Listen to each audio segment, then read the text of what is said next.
At the beginning of the film, we meet Bimo and Sari. They are a married couple, and Bimo is preparing to travel to an island called Borneo, where he has been assigned to teach the local children as a teacher. Sari was supposed to go with him, and the management had arranged a car for them along with a local tour guide from Borneo. While driving, the driver casually tells Bimo that the island has a very small population because a devastating flood hit the area last year. He says he doesn't think there would even be a school there. Bimo replies that there is a school and that he has researched it. According to the records, only 7 children study there. The driver then explains more about the island, saying that the people who live there follow certain rules and traditions.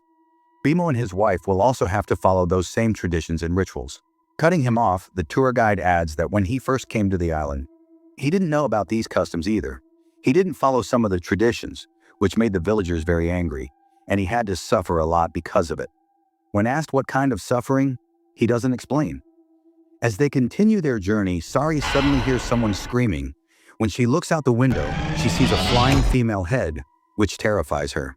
She tells the other 3 about it, but no one believes her. She is so shaken that the others try to calm her down. She keeps insisting that she sees a flying head with no body, but no one takes her seriously. Suddenly, Sari starts vomiting, and they are forced to stop the car. All of a sudden, they hear a sound coming from the jungle, as if something is rushing toward them. When they look, they realize a coffin is moving in their direction. Terrified, they quickly get back into the car and try to start it, but the car won't start. The driver asks Bimo and Sari if they have any lucky charms. When they say no, he asks if they have eggs or rice. They have some eggs, which they throw toward the coffin. After that, the car finally starts and they drive away. Behind them, a scary black hand is shown emerging from inside the coffin. Soon, morning arrives and they reach a nearby village where they stop to eat. Sari is still shaken, and Bimo tries to calm her down. Sari asks what that coffin really was. The tour guide explains that on this island, when people die, they are not buried. Instead, their bodies are placed in coffins and hung from trees. Among those who practice black magic, the spirits of the Ganyiru remain restless like this. After death, they hunt and feed on humans, and such coffins have often been seen here in Borneo. After that, they continue their journey from this place. Bimo tells Siti that if she wants, she can go to her mother. But Siti says no, she wants to stay with him. As they move forward, a teacher named Tanjan and the village secretary welcome them to the village. The village head had sent a boat for Bimo and Siti, which they were supposed to use to travel further into the village. Tanjan tells them to go ahead, saying he has to go teach at another school. Bimo and Siti get on the boat and head toward the village. Meanwhile, Tanjan asks the tour guide if anything unusual happened along the way. The tour guide says yes. First, a Kuyang appeared in front of them, and then a flying coffin, which terrified them both. Tanjan responds, okay. They're going to face a lot of difficulties here. The arrival of this girl had already been foretold. Not specifically Siti, but the villagers had predicted that a woman from another island would come here. What the outcome of that will be, only time will tell. It is then shown that Bimo and Siti have reached the village. The village secretary drops them off at the edge of the village and leaves. From there, they have to continue on their own. The path through the dense jungle frightens both of them. Along the way, they see many coffins hanging from trees, which deeply disturbs Siti. Bimo tries to calm her down and somehow gets them out of that area.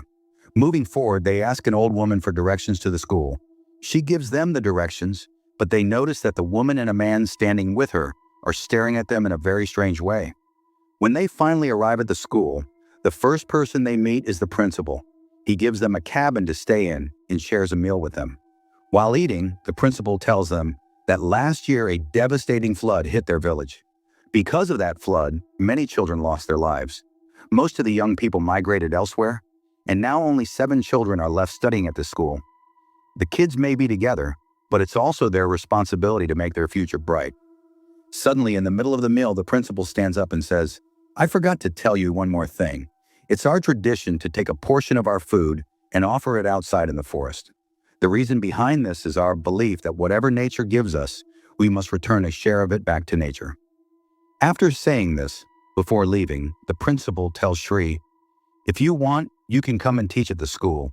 It will keep your mind engaged and you won't have to spend the whole day sitting at home." Both of them agree with the principal's suggestion. After that, Bimo walks the principal outside. As soon as he steps out, Siri senses some movement, and we see a strange old woman watching her closely. Outside, while talking to the principal, Bimo mentions a strange couple he had seen in the forest, staring at them in a very unsettling way. The principal laughs and says their names are Along and Tumbi. Their children went missing, and after that, the villagers began to neglect them. Eventually, they moved away from the village and started living in the forest because the villagers believed that Tumbi practices black magic and that she was responsible for the flood. The woman the principal was talking about is the same woman who is still watching Siri. The principal leaves. Everyone goes to sleep, but in the middle of the night, there's a knock on the door. When Bimo gets up to check, a woman suddenly rushes into their house. It's Tumbi. She doesn't say anything, but she stares at both of them closely, places her hand on Shri's stomach, and then leaves. That strange act leaves both of them completely terrified. By morning, the two of them report everything to the principal. The principal laughs and says, "Oh, there's nothing to worry about. Tommy does this with every newcomer." Soon after that, both of them begin their duties. In the class where Shri was teaching, there were only 4 students. But the moment she lifted her eyes from the book and looked at the children, she suddenly started seeing the ghosts of dead children all around the classroom. This terrified her. She rushes home and tells Bimo everything. Bimo says, "I don't think anything like that actually happened. It must have been your imagination. Maybe you let the driver's words get into your head too much. Don't overthink it."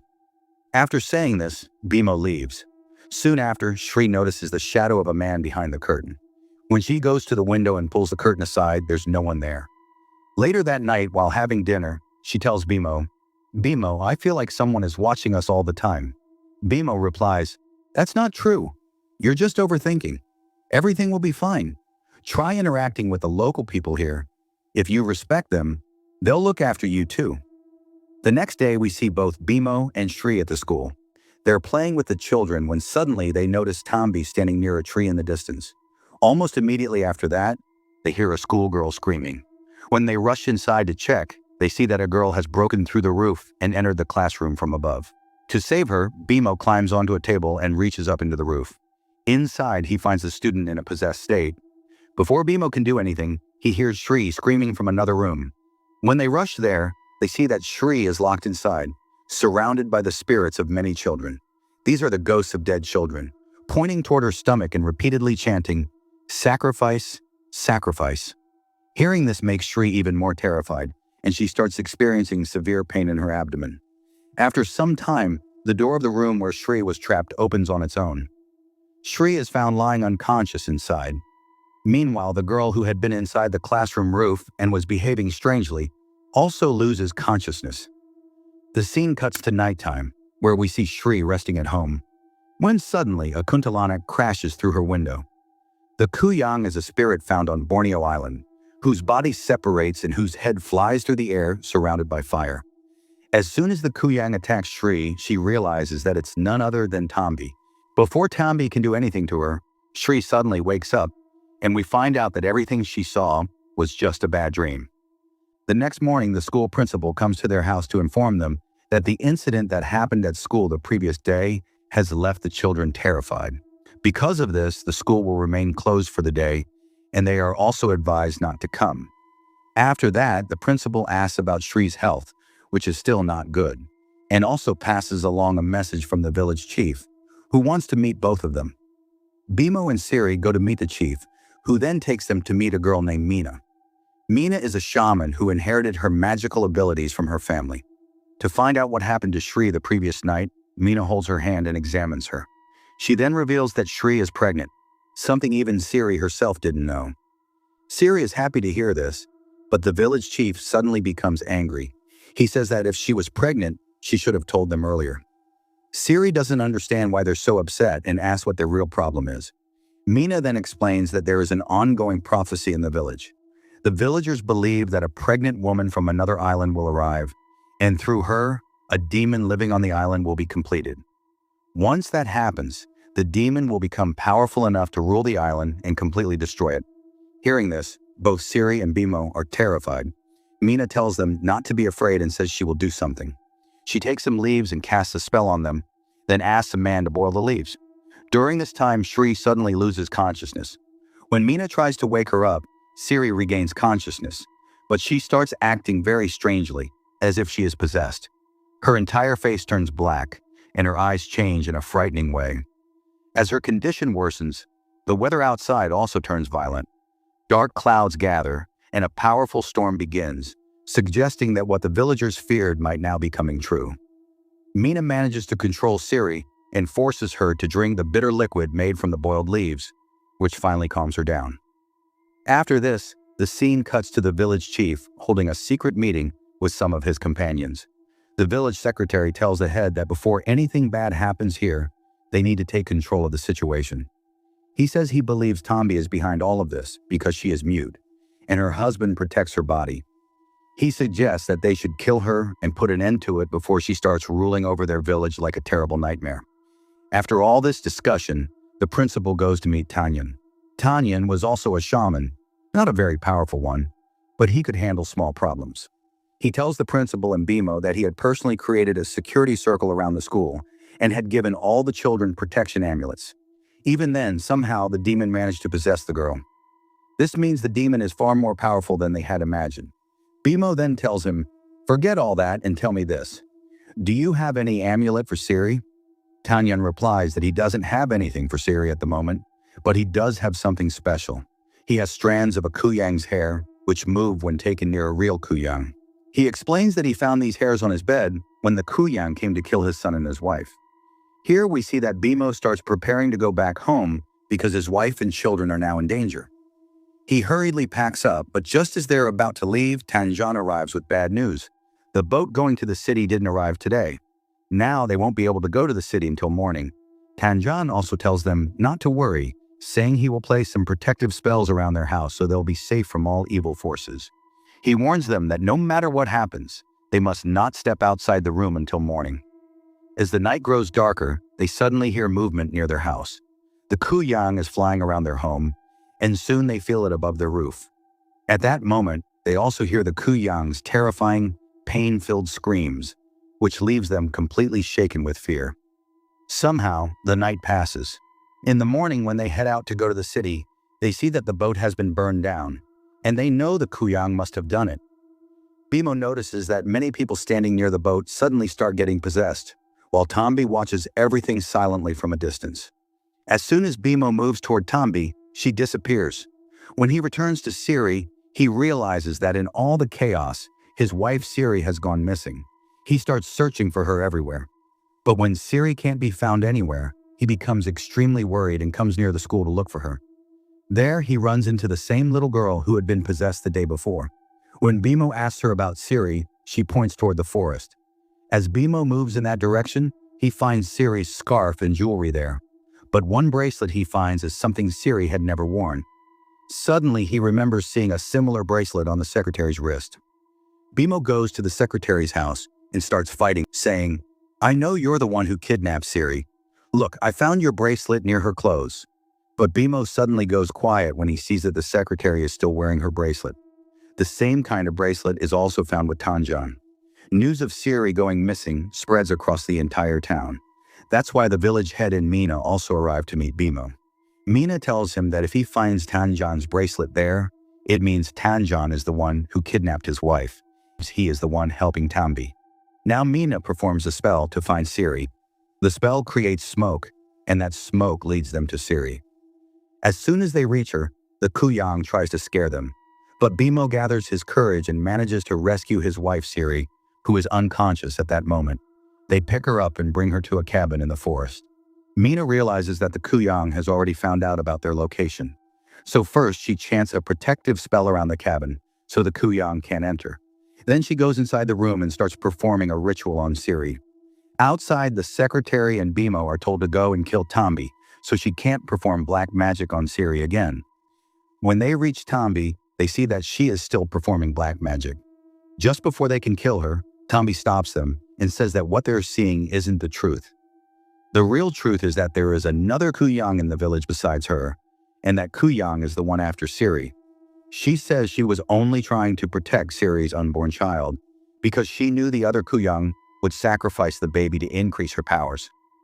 The scene then cuts to Tanjan, who is still searching for the real Kuyang using strands of hair.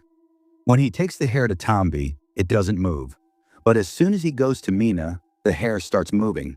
So the biggest twist in the story was that the Mina everyone believed was good, the one they trusted and were getting treatment from, was actually the real culprit. She was the Kuyang demon. To fully regain her powers, she needed to sacrifice Shri's unborn child, and she had already begun that ritual. Earlier in the story, when Tambi placed her hand on Shri's stomach, Shri had cast protective spells on her baby, but Mina had already broken those spells. Once the truth comes out, Bhimo rushes in to save his wife Shri, and at the same time Tambi also arrives in her Kuyang form. Just as Mina is about to sacrifice Shri's child, she hears movement outside the cabin. It turns out to be Tanjan and the secretary. Mina captures and kills them, then goes back to completing her mission. Right before she can succeed, Tambi shows up and starts fighting her. Mina also transforms into her Kuyang form, and a brutal fight breaks out between the two. The battle gets so intense that the cabin catches fire. Shri is still lying inside, but Bhimo somehow gathers the courage to pull her out and save her. We then learn that Tanjan isn't completely dead yet. Before dying, he gives Bhimo some Kuyang hair and tells him to find the real body of the Kuyang and destroy it. This isn't easy because the Kuyang's body is guarded by many dead spirits. Still, Bhimo doesn't give up. Using the hair, he locates the Kuyang's real body and throws it into the burning cabin. As her body burns, the Kuyang grows weaker. Bhimo then attacks Kuyang, Mina, by striking her heart, finally killing her for good. After Mina's death, the next scene shows that everything in the village returns to normal. The villagers now realize that the flood that struck the village wasn't caused by Tambi, but by Mina. Bhimo and Shri see Tambi and her husband again, but when they return to the village, they learn that both of them had actually died earlier that night. Bhimo then understands that what they saw were the souls of Tambi and her husband. In the movie's post-credits scene, it's revealed that the danger hasn't completely disappeared from the village.